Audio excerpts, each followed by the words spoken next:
What is it about who I am that makes me unforgettable?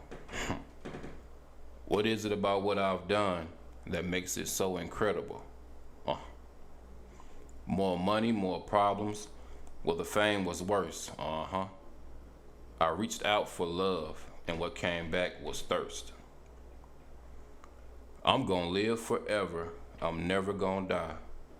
Only thing I fear is that I'm never gonna fly.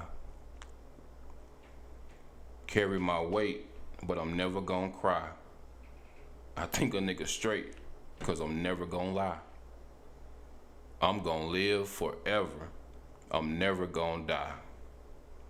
Only thing I fear is that I'm never gonna fly. Carry my weight, but I'm never gonna cry. I think a nigga straight, cause I'm never gonna lie.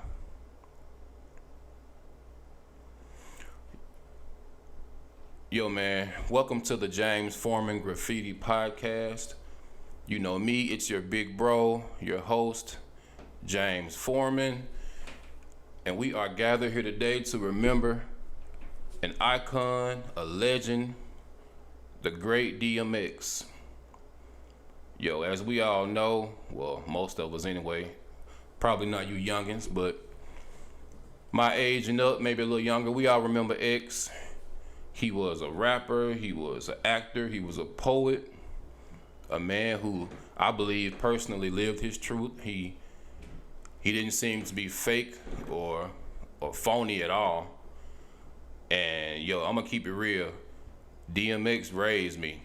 I always tell people, especially the youngins, DMX, Nas, and Dipset raised me.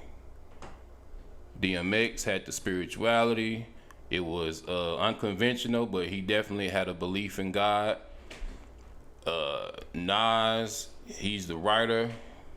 I fell in love with words and lyrics listening to Nas rap.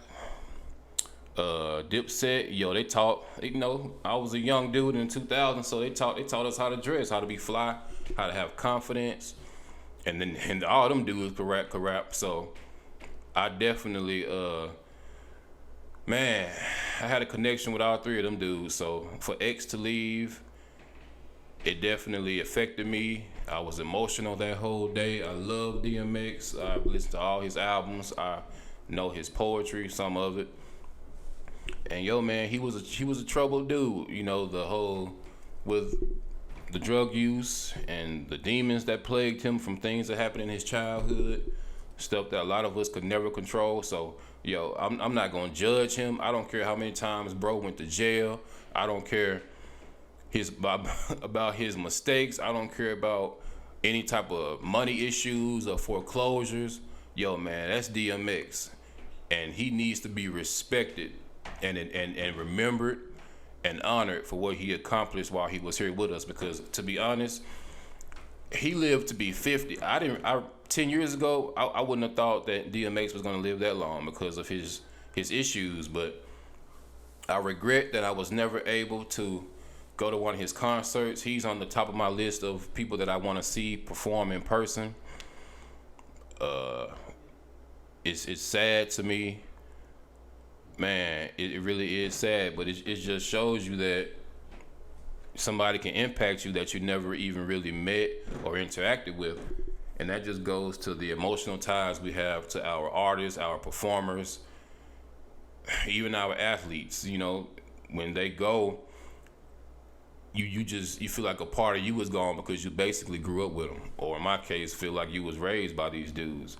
DMX was that honest alpha male. He had that intensity, that energy, that way of looking at life. Like you can't fake it. You know what I'm saying? He hated the industry. He hated a lot of the stuff that goes on behind the scenes that many of us will never know because we're not entertainers and probably won't reach that level of success. But I appreciate what he gave to us while he was here. He always appeared to be genuine. He was one of the few rappers that had hit movies. We had Tupac in his movies, but when you think about it, how many rappers were able to transition to film the way he did? Especially bridging the gap between the martial arts kung fu culture, which brought in a lot of Asian American fans as well. He did movies with Steven Seagal, Jet Li, the late great R.I.P. Aaliyah. You know, just man, he was iconic. He will never be forgotten. His legacy is going on. It's just, but he's always one of those people that I felt like he didn't like it here. And when I say here, I mean in this world on earth. He was always seemed to be in some type of pain, some type of, I don't want to say agony, because I'm sure he had friends and family that he loved, but he seemed out of place. I'll put it that way. He seemed very, very out of place. And I'm gonna always remember and treasure that part of my childhood where I was introduced to DMX, and that whole energy that he brought to me, being somebody who, you know, as far as addiction goes, alcoholism and anxiety run deep in my family. So I understand completely his struggles. I'm never gonna judge bro for that.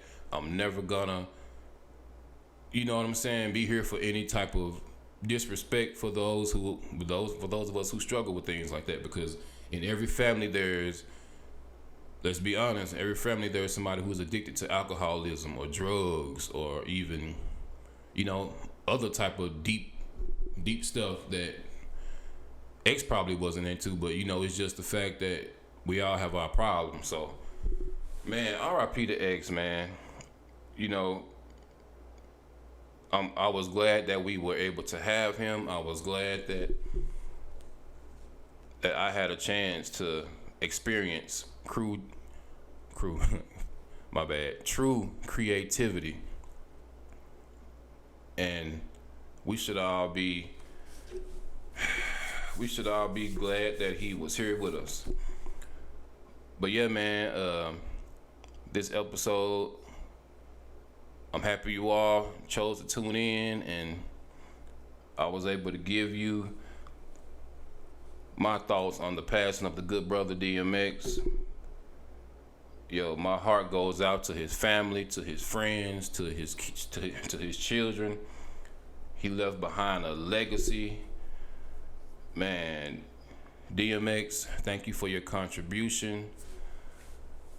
Thank you for your contribution to the culture. Man, may you rest in peace. For real.